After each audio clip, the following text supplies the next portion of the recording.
इस देश के मुसलमान का इस मिट्टी पे कर्ज है और इस मिट्टी का मुसलमान पे कर्ज है। इस कर्ज के रिश्ते को व्यापारी की नजर से मत देखिए, तिजारत की नजर से मत देखिए। मुसलमान शहरों में रहे घेट्टो, गांव में गया घुसपैठिया, और उनकी संस्थाएं, उनके बारे में जिक्र हो कहा कि उसमें तो ओपेक नहीं है, सस्पेक्ट है। कॉन्स्पिरेसी के टोन में बात होती है। किसी को डॉग विसिल पॉलिटिक्स का उपकरण बना करके अगर आप अलग करना चाहोगे तो वो उचित नहीं है। लोकतंत्र में सौगात और तोहफा नहीं हुआ करता। हम राजतंत्र में नहीं हैं। लोकतंत्र में एक एक पाई स्टेट एक्सचेकर की है और एक एक पाई पे एक एक नागरिक का हक है। आप सुनते नहीं हो, सुनाते हो। इसको संवाद नहीं कहते हैं। गाहे बगाहे किसी पुरानी मस्जिद के नीचे कुछ चीजें ढूंढी जाती हैं। गाहे बगाहे प्लेसेस ऑफ वर्शिप एक्ट पे सवाल उठता है। सर, इस तरह के माहौल में आपके बिल का कंटेंट और आपके बिल का इंटेंट दोनों सवालिया निशान खड़े करता है। इस देश के हिंदुओं को मुसलमानों की आदत है, मुसलमानों को हिंदुओं की आदत है, और ईसाइयों को, सिखों को हिंदुओं और मुसलमानों की आदत है। ये आदतें मत बदलवाइए।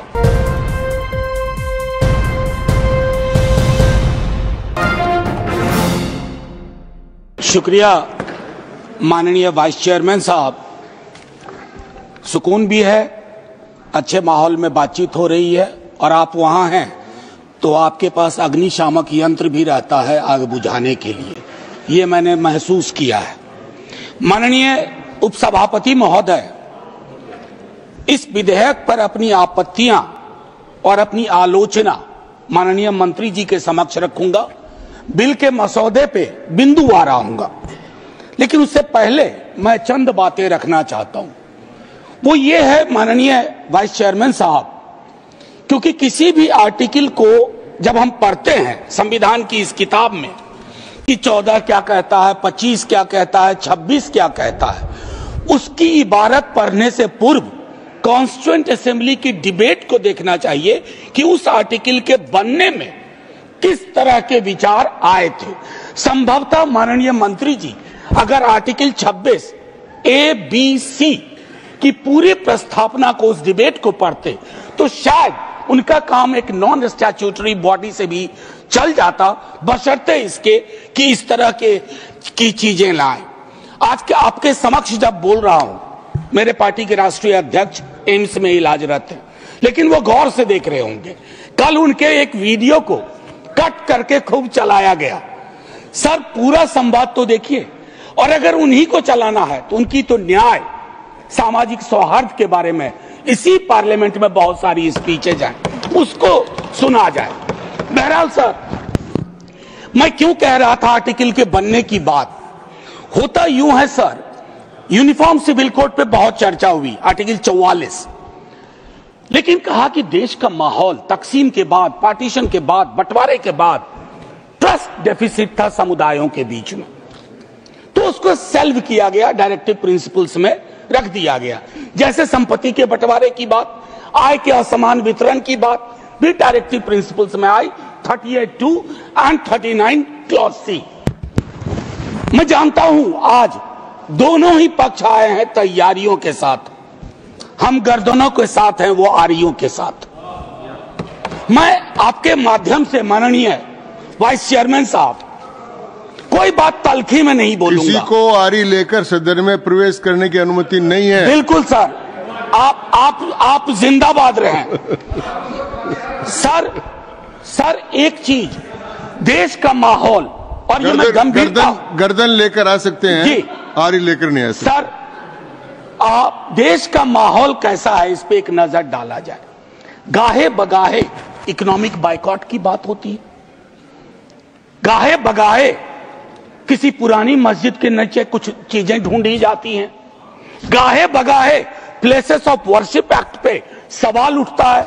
सर, इस तरह के माहौल में आपके बिल का कंटेंट और आपके बिल का इंटेंट दोनों सवालिया निशान खड़े करता है।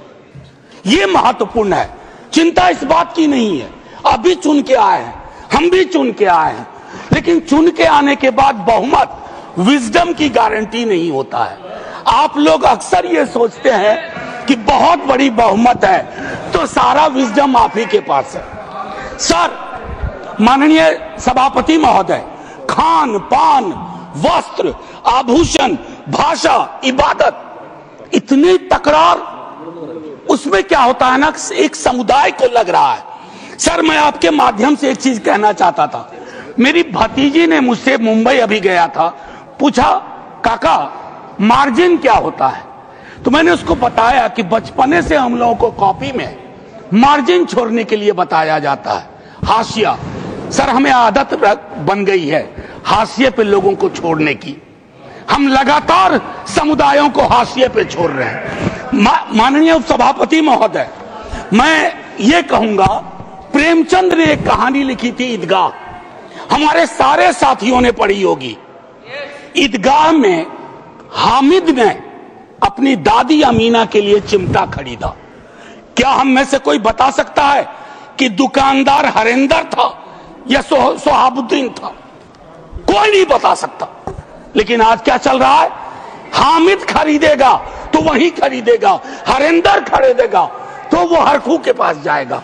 सर, ये चीजें, मतलब मैं तो ये कहूंगा कि कुछ चीजें एक दूसरे से ऐसे वाबस्ता होती हैं कि उन्हें अलग अलग देखने को जी नहीं चाहता, उन्हें अलग अलग। Please request you don't disturb him. मैं सिर्फ ये कहना चाहता हूं, कुछ चीजें एक दूसरे से ऐसे वाबस्ता होती हैं कि उन्हें अलग अलग देखने को जी नहीं चाहता। सर, इस देश के हिंदुओं को मुसलमानों की आदत है, मुसलमानों को हिंदुओं की आदत है, और ईसाइयों को, सिखों को हिंदुओं और मुसलमानों की आदत है। ये आदतें मत बदलवाइए, ये आदतें मत बदलवाइए। सर, एक लखनऊ के मशहूर शायर थे, आजादी के बाद पाकिस्तान चले गए, फिर नेहरू से दोस्ती थी, वापस आए तो लोगों ने पूछा क्यों आ गए? बोला यार बहुत मुसलमान थे यहाँ, लखनऊ का हूं, मिला जुला देखने की आदत थी। ये मैं बता रहा हूं, मैं बता रहा हूं सर कि ये चीजें महत्वपूर्ण है। आज सुबह से कई बार लाइटर वैन में कहा गया सौगात और तोहफा। माननीय उपसभापति महोदय, लोकतंत्र में सौगात और तोहफा नहीं हुआ करता। हम राजतंत्र में नहीं हैं, लोकतंत्र में एक एक पाई स्टेट एक्सचेकर की है, और एक एक पाई पे एक एक नागरिक का हक है, और उस नागरिक का भी है जो हाशिए पे है, और उस नागरिक का भी है जिसने जानवरों को बंद करके एक प्राइवेट जू खोल लिया है। ये हमें समझना होगा। माननीय उपसभापति महोदय, कल मैं माननीय गृह मंत्री जी को सुन रहा था। माननीय गृह मंत्री जी बहुत अच्छी तरह से जो वक्फ है उसका ओरिजिन बता रहे थे। मैं तैयारी का सोर्स हम लोगों का शायद कुछ तो समान है हमारे में। तो वक्फ जो है अरबिक का शब्द है, वक्फा से निकला, मान लिया, और इसका मतलब है कि रिलीजियस, जो पवित्र कोई काम हो, दान हो, धार्मिक काम हो, उसमें इसका इस्तेमाल हो। और अलग अलग लोग इसका प्रोनाउंसिएशन अलग करते हैं, कोई वक्फ बोलता है, कोई वकफ बोलता है। ये अलग अलग धाराएं हैं इस देश की। काबा की मस्जिद जो 622 में बनी, प्रॉफिट मोहम्मद के time, peace be upon him, वो पहली इस्लामिक वक्फ थी। उसके बाद एक चीज हम सबको याद रखना चाहिए, हम किसी भी धर्म के मानने वाले हों, राष्ट्र की अवधारणा से पूर्व नदियां नहीं बटी थी, संस्थाएं ऐसे नहीं बटे थे, बनते गए, उसमें सुधार भी हुआ। आप पहली बार सुधार नहीं कर रहे हैं, इसमें सुधार आगे भी होगा। मैंने कहा ना कि दिक्कत होती है कि जब आपका इंटेंट और आपका कंटेंट दोनों मैच करता है तो डर लगता है, क्योंकि उस समुदाय के बारे में मैं एक बात जरूर कहूंगा। इस बिल को, चूंकि बिल के कुछ बिंदुओं पे आऊं उससे पहले, बाबा साहब भीमराव अंबेडकर को इन्वोक किया गया, और मैं चाहूंगा बाबा साहब भीमराव अंबेडकर, उन्होंने एक लाइन कही थी, उसको बार बार पढ़िए, democracy is incompatible in inconsistent with isolation and excluding minority communities. You have to look at honourable minister from the angle of isolation and exclusion, और ये दोनों चीजें बहुतायत में हैं और अलग अलग जगहों पे हैं। सर, जमीन के साथ किसी व्यक्ति और किसी कौम का क्या रिश्ता होता है, इसको भी समझने की जरूरत है। सच कहूं तो कई बार एहसास यह भी होता है कि with this bill is it a legal cover for bulldozer? That scares me as a citizen of this country.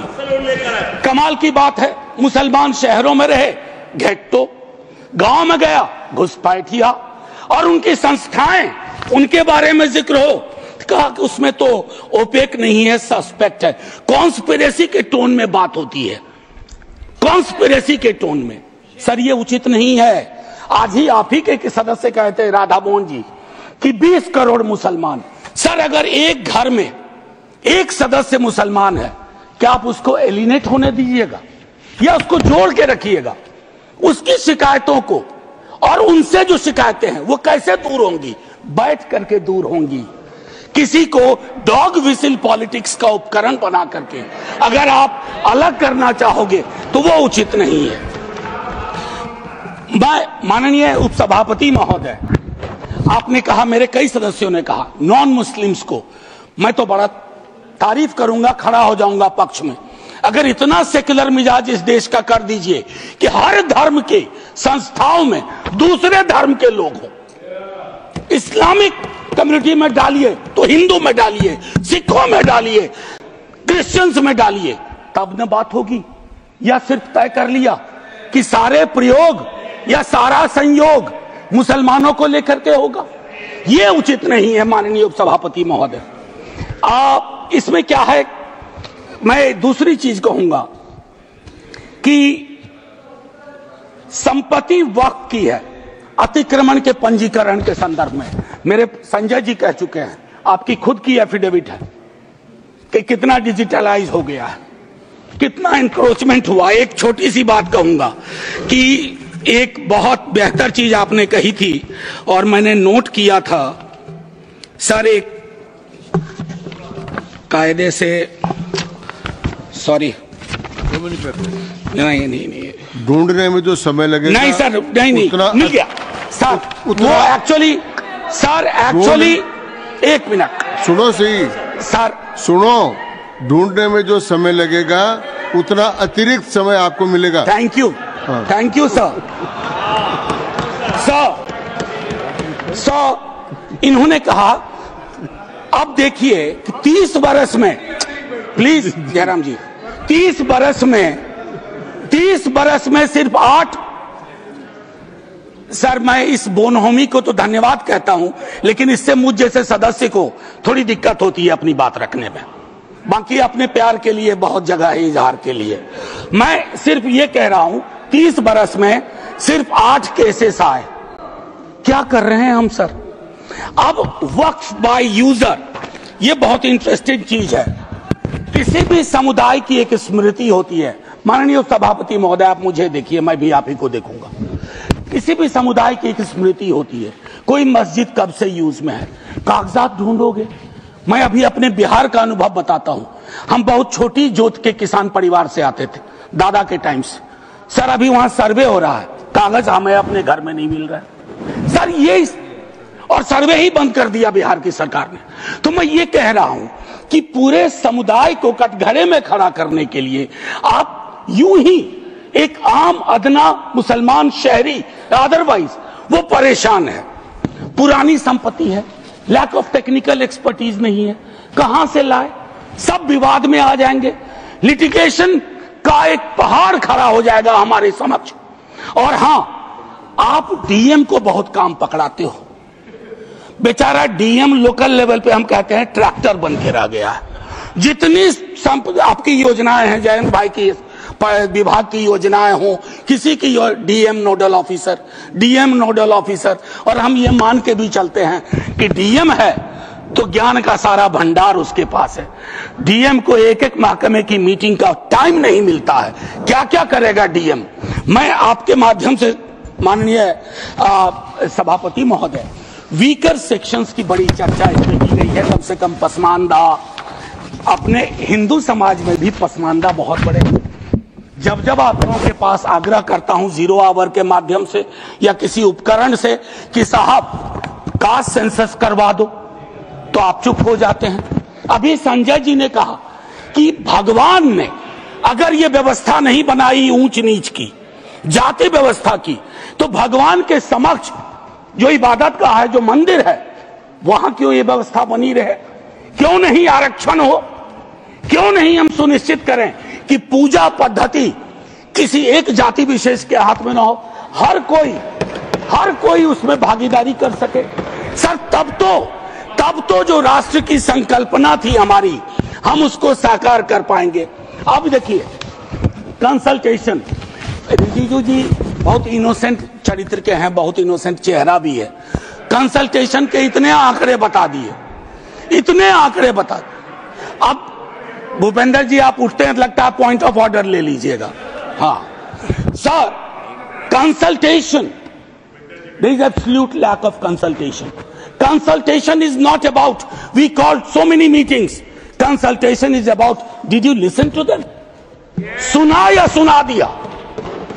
आप सुनते नहीं हो, सुनाते हो। इसको संवाद नहीं कहते हैं, इसको संवाद नहीं कहते हैं। संवाद का मतलब होता है दोनों चीजें।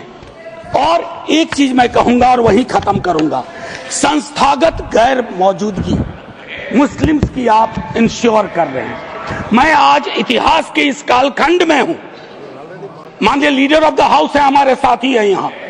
2 मिनट के बाद मेरी कही गई बात भी हिस्ट्री हो जाएगी, इतिहास बन जाएगा। लेकिन मैं आपसे आग्रह करता हूं मंत्री जी, don't hurry up, don't hurry up. इस देश के मुसलमान का इस मिट्टी पे कर्ज है और इस मिट्टी का मुसलमान पे कर्ज है। इस कर्ज के रिश्ते को व्यापारी की नजर से मत देखिए, तिजारत की नजर से मत देखिए, क्योंकि अगर वो नजर आपकी नजर में बदलाव नहीं आएगा तो माननीय उपसभापति महोदय, सब कुछ हमारा बिखर के रह जाएगा। आखिरी 1 मिनट लूंगा। मैं सोच के आया था कि क्या कहूं, और मैंने ईदगाह का जिक्र इसलिए किया। एक नूर मियां की सुरमा का भी कर सकता था, विद्रोही जी ने लिखा, उनसे पहले केदारनाथ सिंह ने लिखा। लेकिन मैं अदम कोंडवी, गोंडा जिला उत्तर प्रदेश का आभार करते हुए मैं 2 लाइन पढ़ करके अपनी बात खत्म करूंगा। हिंदू या मुसलमान के लिए के एहसासात को मत छेड़िए, अपनी कुर्सी के लिए इस जज्बात को मत छेड़िए। हम में कोई हुण, कोई शक, कोई मंगोल, पता करना बड़ा मुश्किल है कौन कहां से। हम में से कोई हुण, कोई शक, कोई मंगोल दफन है जो बात, अब उस बात को मत छेड़िए। गलतियां बाबर की थी, जुम्मन का घर फिर क्यों जले। ऐसे नाजुक वक्त में हालात को मत छेड़िए। है कहां हिटलर, हलाकू जार या चंगेज खां, मिट गए सब, कौम की औकात को मत छेड़िए। छेड़िए एक जंग, छेड़िए एक जंग, मिलजुल कर गरीबी के खिलाफ। दोस्त मेरे मजहबी नगमात को मत छेड़िए। हाथ जोड़ के कहता हूं सर, इसको फिर से कंसल्टेशन के लिए भेजिए और एग्जीक्यूटिव के डिसीजन को कमतर करिए, एग्जीक्यूटिव के डिसीजन को, इन्फ्लुएंस को कमतर करिए। और पूरी दुनिया नॉमिनेटेड से इलेक्टेड पे जा रही है, आप इलेक्टेड से नॉमिनेटेड पे जा रहे हो। नॉमिनेटेड लोग बड़े खतरनाक होते हैं, ध्यान रखना सर। जय हिंद सर।